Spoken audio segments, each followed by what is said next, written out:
turabashuhuje abateze amatwi ibiganiro bya James Sport Focus TV. Ndabashuhuje rero abateze amakuru agezweho cyane cyane y'imikino utasanga andi usibye kuri channel yacu Sport Focus TV, aho tuba tugufitiye ibyiza byinshi utasanga ahandi. Bibutse rero amakuru agezweho yacu ya siporo, tubabwira ibiri bwibande cyane ku makuru ya siporo avugwa mu Rwanda, tukagenda tukababwira ibiri kuvugwa muri Afrika n'ahandi hose ku migabane y'isi isigaye. Shampiyona ya Ligue mu Faransa turakugerera, tukakubwira ibiri kuvugwa cyane muri Serie A, akaba ari mu Butaliyani, muri Bundesliga, muri Germany naho ntitwatinda, tukakubwira ibiri kuvugwa muri La Liga none ni shampiyona ya Espagne, tukabasoreza ibiri kuvugwa cyane muri shampiyona mukunda muri benshi cyane, ariyo shampiyona ikunzwe n'abantu benshi, ariyo Premier League. Uyu munsi rero twaje kubagezaho ubusesenguzi cyane kuri match yaraye ibaye cyane, ngira ngo ni ikigugu cyaraye kirimbuwe iri joro cyane, akaba ari Liverpool yari yakoreye urugendo kuri stade ya Vitality Road, akaba ari stade ya Bournemouth, aho Liverpool yaje kuba itsindwa ibitego bitatu bya Bournemouth kuri 2 bya Liverpool.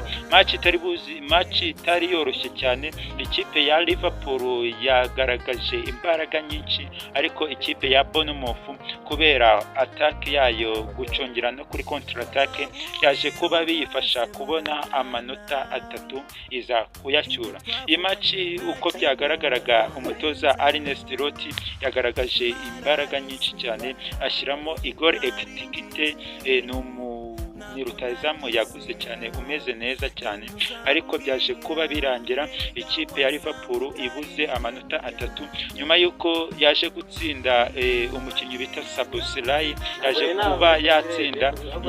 yaje kuba atsinda igitego cyane cya kufura. Noneho ikipe ya Liverpool iza kubona n'ikindi gitego cyane cyatsinzwe n'umukinnyi bita Van Dijk, akaba ari umudefenseri cyane, ariko byaje kuba bihombera ikipe ya Liverpool, bituma ibura amanota 3 yose iza kuba iyabura cyane. Uyu munsi ku cyumweru hari match ziteganyijwe cyane, ni match ziraba zikomeye cyane. Ikipe ya Chelsea the Blues iraza kuba ikorera urugendo ku ikipe ya Crystal Palace, ni match itari buze koroha. Uyu munsi rero saa 11 match mbifurije gukurikirana cyane. Ikipe ya Chelsea iraza gukina ikipe ya Crystal Palace. Ikipe ya Chelsea mbibutse umukino uherutse kuyihuza muri Champions League, yaje kuba itsinda Pafos igitego kimwe ku busa. Igitego cyatsinzwe n'umukinnyi bita Moses Caicedo, umumediateri twavuga ko ari uwa mbere muri Premier League cyane, aza kuba yitwara neza cyane. Uyu munsi rero iraza kuba ikina n'ikipe ya Crystal Palace, nayo imeze neza, ikipe ikunda kuyigora. Bibutse yuko umukino uheruka yaje kuba inganya, biza kuba binganya ubusa ku busa. Ubu ngubu Chelsea dutegereje niba iri bwitware neza nyuma yuko umutoza wayo mushya imikino amaze gukina amaze kwitwara neza. Umukino yatsinzwe n'ikipe ya Arsenal, aho yatsinzwe ibitego 3-2. Reka duhe ikibuga kize kutubwira kize gusobanura icyo uno mukino uri buze gusobanura cyane. Reka amakuru yacu rero tuyakomereze kuri derby. Uyu munsi weekend iraba ari derby ishyushye cyane, ni umukino uraba ukomeye cyane.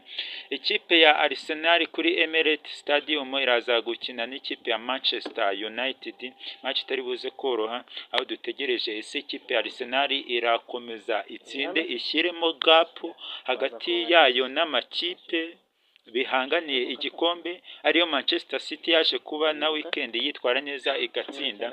Ni match itari buze koroha cyane. Ikipe ya Arsenal ifite aba wing back baraba bagarutse cyane, baramuzi Elchi Eze ashobora gufasha muri tactique z'umutoza Mikel Arteta mu buryo butandukanye. Hakaza umukinnyi bita Noni Madueke, ni umukinnyi baguze muri Chelsea ugomba kubafasha cyane.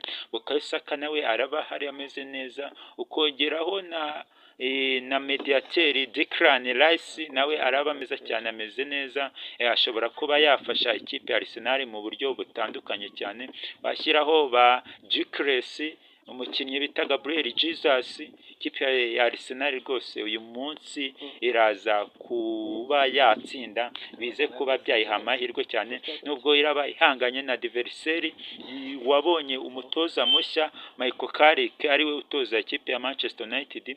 Umukino ubanza yaje kuba anawutsinda cyane, awutsinda ari imbere y'abafana bayo, atsinda ikipe ya Manchester City. Mu bigaragara ikipe ya Manchester United ishobora kuba yagora ikipe ya Arsenal, aho Bruno Fernandes ari we mukinnyi umaze gufasha ikipe ya Manchester United ku creatinga uburyo bwinshi buvamo ibitego. Iyi match rero iraza kuba ikomeye cyane. Ikipe ya Manchester United ifite umukinnyi nka Bemo nawe waje kuba yitwara neza. Match itari buze koroha cyane, tugiye kureba icyo uyu mukino uri budusigire.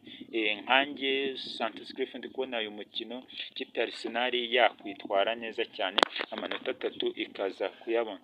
Bakunze b'amakuru ya siporo agezweho aka kanya rero, reka mbashimire uburyo mwakurikiye ibiganiro byacu. Reka ayo tubafite rero aka kanya tuyasoreza aha, tuzagaruke ubutaha.